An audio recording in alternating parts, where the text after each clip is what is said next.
सुप्रभात बच्चों, मैं रेणु सक्सेना आज आपको एक कहानी सुनाने जा रही हूँ। मेरी कहानी का शीर्षक है धोखेबाज दोस्त। धोखा क्या होता है? धोखा वो होता है जब हम किसी के विश्वास को तोड़ते हैं, उसके विश्वास को मारते हैं। बच्चों, हमें अपने जीवन में कभी भी किसी के विश्वास को नहीं तोड़ना चाहिए, क्योंकि विश्वास तोड़ने से हम दूसरों को तो हानि पहुंचाते ही हैं, साथ ही साथ हम अपनी नजरों में भी गिर जाते हैं। तो बच्चों, हमें कभी भी किसी के साथ धोखा नहीं करना चाहिए। तो इसी बात पर आधारित है मेरी आज की कहानी, धोखेबाज दोस्त। बहुत समय पहले की बात है। रामनगर गांव में दो दोस्त रहते थे। एक का नाम था गोपाल और दूसरे का नाम था मधु। गोपाल बहुत ही परिश्रमी था और मधु बहुत ही आलसी। वो कोई भी काम ठीक से नहीं करता था। वो दोनों दोस्त उसी गांव में एक जमींदार के घर, जिनका नाम था निरंजन चौधरी, उनके घर में ही काम करने लगे। गोपाल और मधु दोनों खेतों में जाकर काम करते थे। उधर गोपाल तो बहुत ही परिश्रमी था, तो वो बहुत ही मेहनत से और बहुत ही मन लगाकर खेतों में काम करता था। जबकि मधु बहुत कामचोर था, तो वो अपने बैलों को खूंटे से बांधकर पेड़ की छांव में गमछा बिछाकर आराम से सोता रहता था। शाम को गोपाल नहा धोकर अच्छे से साफ होकर अपने बैलों को स्नान करा के घर जाता था, जबकि मधु अपने शरीर पर और अपने जानवरों के शरीर पर मिट्टी का लेप लगाकर घर जाता था। उसकी इस हालत को देखकर जमींदार सोचता था कि मधु बहुत मेहनती है, बहुत परिश्रम के साथ काम कर रहा है, जबकि गोपाल काम चोरी कर रहा है। उसी रात उन्होंने अपने रसोइयों को बुला के कहा कि देखो, मधु के खाने पीने में किसी भी प्रकार की कोई कमी नहीं होनी चाहिए, उसको भरपेट खाना मिलना चाहिए, क्योंकि वह बहुत मेहनत के साथ काम करता है। रसोई ने कहा ठीक है।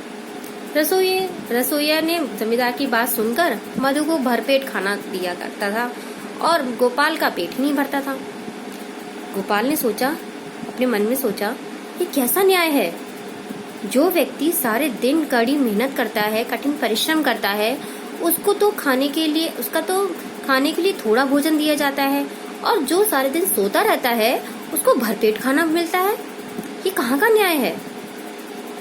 मधु ने गोपाल का चेहरा देखकर भांप लिया कि इसके दिमाग में कुछ चल रहा है। उसको कुछ शंका हुई। उसी रात मधु ने गोपाल से कहा, देखो, तुम मेरी बात जमींदार बाबू से नहीं कहोगे, नहीं तो तुम्हारे लिए अच्छा नहीं होगा। गोपाल ने कहा ठीक है, मैं किसी से नहीं कहूंगा, लेकिन सच को कब तक छुपाओगे? सच कभी छुपा है आज तक? एक ना एक दिन तो वो सामने आता ही है। मैं नहीं कहूंगा तो क्या हुआ, कभी ना कभी तो पता ही चल ही जाएगा ना। मधु ने कहा जा जा, और वो दोनों सो गए। गोपाल का सारे दिन कठिन परिश्रम करता था, तो उसको लेटते ही नींद आ गई। लेकिन मधु, वो तो सारे दिन सोता रहता था, तो उसको नींद ही नहीं आ रही थी। वो सारी रात जगता रहा। अगले दिन खेत में जाते समय जमींदार ने मधु से पूछा, क्या बात है मधु, तुम्हारी आंखें इतनी लाल क्यों हो रही हैं? तो मधु ने कहा, क्या बताऊं जमींदार बाबू, सारी रात मच्छरों ने परेशान किया। सारा दिन में मैं खेतों में कठिन परिश्रम करता हूँ और सारी रात ये मच्छर मुझे परेशान करते हैं, मैं क्या करूँ? जमींदार बाबू ने कहा कि ठीक है, तुम आज से हमारे ही घर में रहना। मधु को तो इस बात को सुनकर बहुत खुशी हुई। उसने सोचा, अरे वाह, क्या जीवन मिला है मुझे। मैं जमींदार के घर में रहूंगा और भरपेट खाना भी खाऊंगा और मुझे कोई काम भी नहीं करना। अब इधर तो मधु की तो मौज आ गई। वो सारे दिन खेतों में जाकर आराम से गमछा बिछा के सो जाता और रात में जमींदार के घर में भी उसे भरपेट खाना मिल रहा था और आराम से सोता वो। उधर गोपाल बेचारा कठिन परिश्रम कर रहा था, बिना किसी से कोई शिकायत किए मन लगाकर अपना काम किए जा रहा था।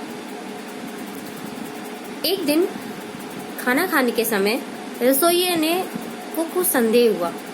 उसने मधु से कहा कि देखो, तुम उतना ही खाना लो जितना तुम्हें जरूरत हो, तुम खाना व्यर्थ कर रहे हो। मधु ने कुछ नहीं कहा। जब उसने गोपाल की तरफ देखा तो उसने सोचा, इसका तो पेट ही नहीं भर पा रहा है, कुछ ना कुछ तो गड़बड़ है। उसको कुछ संदेह हुआ। वो उसी रात जमींदार की पत्नी के पास गया। उसने कहा, मालकिन, मुझे कुछ संदेह हो रहा है कि मधु तो खाना व्यर्थ कर रहा है और गोपाल का तो पेट ही नहीं भर रहा। तो जमींदार की पत्नी ने कहा ठीक है, मैं देखती हूँ। उसी रात उसने जमींदार से बात की कि आप अपने खेतों में जाकर गोपाल और मधु के काम को देखते क्यों नहीं कि वो कैसे काम कर रहे हैं। जमींदार ने कहा क्यों, क्या बात है? तो उसने तुम्हें क्यों संदेह हो रहा है? तो जमींदार की पत्नी बोली कि मुझे इसलिए संदेह हो रहा है कि आज रसोइये ने मुझसे ये सारी बातें कही और उसने रसोइये की सारी बातें जमींदार को बता दी। जमींदार ने कहा ठीक है। अगले दिन जमींदार मधु और गोपाल के काम को देखने के लिए चुपचाप बिना किसी से कुछ कहे खेतों की तरफ चला गया। उसने देखा कि गोपाल तो मन लगाकर कठिन परिश्रम के साथ काम कर रहा है। ऐसा लग रहा था कि मानो वो अपना ही काम कर रहा हो, लेकिन उन्हें मधु दूर दूर तक दिखाई नहीं दिया। वो कुछ आगे बढ़े, थोड़ी दूर आगे बढ़े, आगे जाके देखा वहां पर भी मधु उनको दिखाई नहीं दिया। उनको कुछ संदेह हुआ कि कहीं मधु काम चोरी तो नहीं कर रहा। फिर वो थोड़ी दूर आगे चले तो देखा उन्होंने कि एक तालाब के किनारे घाट पर उसने अपने बैलों को खूंटे से बांध रखा है और खुद गमछा बिछाकर आराम से सो रहा है। जमींदार को ये देखकर बहुत गुस्सा आया।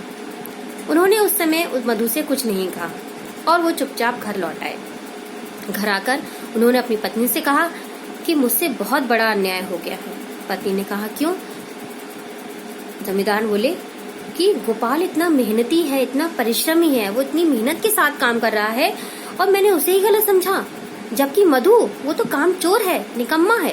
वो खेतों में जाकर सो रहा है आराम से और उधर गोपाल मेहनत कर रहा है और मैं मधु को अपना भरपेट भोजन करा रहा हूँ और गोपाल को मैं भरपेट भोजन भी नहीं करा रहा। मुझसे बहुत बड़ा पाप हो गया है। जमींदार की पत्नी बोली आप परेशान मत होइए, इसका एक उपाय है मेरे पास। जमींदार ने कहा क्या? कि आप गोपाल को कोई दूसरा काम दे दीजिए। तो जमींदार ने कहा क्या काम दे दें? तो जमींदार की पत्नी बोली कि आपको इसको हिसाब किताब का कुछ काम दे दीजिए और हम अपनी बेटी का विवाह भी गोपाल के साथ करा देते हैं। गोपाल के साथ विवाह होने से हमारी बेटी हमारी आंखों के सामने रहेगी और हमें उसकी कभी किसी बात की चिंता भी नहीं होगी। जमींदार को अपनी पत्नी का उपाय बहुत अच्छा लगा। उसने कहा बहुत अच्छा है, बहुत अच्छी बात सोची तुमने, मैं ऐसा ही करूंगा। शाम को जब गोपाल और मधु खेतों से लौट कर आए तो जमींदार ने मधु को बुलाया और उन्होंने कहा कि तुम अभी तुरंत मेरे कमरे में आओ। मधु ने कहा साहब मैं अपने शरीर पर लगी मिट्टी को साफ करके आता हूँ आपके पास। तो जमींदार बोले नहीं, जिस हालत में हो उसी हालत में आओ। मधु को कुछ संदेह हुआ और वो डरते डरते जमींदार बाबू के कमरे में पहुंचा। जमींदार ने कहा कि मधु तुम्हारा एक काम अभी बाकी है। मधु ने पूछा क्या? उन्होंने कहा कि तुम्हें गोपाल के पूरे शरीर पर हल्दी और तेल का लेप लगाकर उसे गर्म पानी से स्नान कराकर साफ कपड़े पहनाकर उसे मेरे पास लेकर आना है। मधु ने कहा ये क्या? ये कैसा अन्याय है? मैं सारे दिन मेहनत करता हूँ, परिश्रम करता हूँ और वो गोपाल तो आलसी है। मैं उस आलसी के शरीर में हल्दी और तेल का लेप लगाकर उसे स्नान कराकर आपके पास लेकर आऊं? ये क्या कह रहे हैं आप? जमींदार उसकी बात सुनकर बहुत गुस्सा हुए। उन्होंने कहा चुप हो जाओ, तुमने एक काम भी ठीक से नहीं किया। तुम बहुत झूठे हो, तुम धोखेबाज हो, तुमने मुझे धोखा दिया है। तुम सारा दिन खेतों में जाकर सोते हो और गोपाल इतनी परिश्रम के साथ, इतनी लगन के साथ काम करता है और तुम उसी के बारे में गलत बात कह रहे हो। आज मैंने अपनी आंखों से तुम्हारी सारी करतूत देख ली है। तुम इसी वक्त मेरे घर से निकल जाओ। मधु को जमींदार की बात सुनकर बहुत धक्का लगा, वो डर गया। गोपाल जमींदार और मधु की सारी बातें सुन रहा था। वो तुरंत ही जमींदार के कमरे में आया और उसने जमींदार के पैर पकड़ लिए। उसने कहा जमींदार बाबू कृपा करके आप मधु को माफ कर दीजिए। ये दोबारा ये गलती नहीं करेगा, ये काम चोरी नहीं करेगा, ये मेहनत करेगा, परिश्रम करेगा और आपको कभी भी किसी भी शिकायत का मौका नहीं देगा। जमींदार ने कहा नहीं, इसने मेरी आंखों में धूल झोंका है, मैं इसको बिल्कुल माफ नहीं करूंगा। उसी समय जो मधु था वो भी जमींदार के पैरों पे पड़ गया। उसने कहा, जमींदार बाबू, मुझे इस बार मुझे माफ कीजिए, आगे से मैं आपको कोई भी शिकायत का मौका नहीं दूंगा और बहुत ही मेहनत और परिश्रम के साथ काम करूंगा। जमींदार उन दोनों की बात सुनकर पिघल गए। उन्होंने कहा, ठीक है, मैं सिर्फ तुम्हें गोपाल की वजह से रख रहा हूँ, अन्यथा अगर मुझे तुम्हारे लिए दोबारा कोई शिकायत मिली तो मैं तुम्हें उसी वक्त अपने घर से निकाल दूंगा। मधु ने कहा, ठीक है। वो गोपाल के कामों से और उसके व्यवहार से बहुत प्रसन्न थे। उन्होंने अपने बेटी का विवाह गोपाल के साथ करा दिया और उसे हिसाब किताब का काम देखने के लिए रख लिया। और उधर मधु खेतों में जाकर मन लगाकर मेहनत के साथ काम करने लगा। उसने काम चोरी छोड़ दी थी और उन दोनों की दोस्ती और भी गहरी हो गई। तो बच्चों, कैसी लगी आपको मेरी कहानी? आशा करती हूँ अच्छी लगी होगी। इस कहानी से हमें क्या शिक्षा मिली? इस कहानी से हमें बहुत सारी शिक्षाएं मिली, जैसे कि हमें कभी किसी को धोखा नहीं देना चाहिए। दूसरा, हमें हमेशा सच बोलना चाहिए। कभी भी किसी के लिए कभी भी बुरा नहीं सोचना चाहिए, ठीक है? और बहुत सारी शिक्षाएं आप भी सोचिए, और इस कहानी से हमें क्या क्या शिक्षा मिल सकती है तो ये आप हमें सोचकर आप मुझे बाद में बताएंगे, ठीक है? तो धन्यवाद।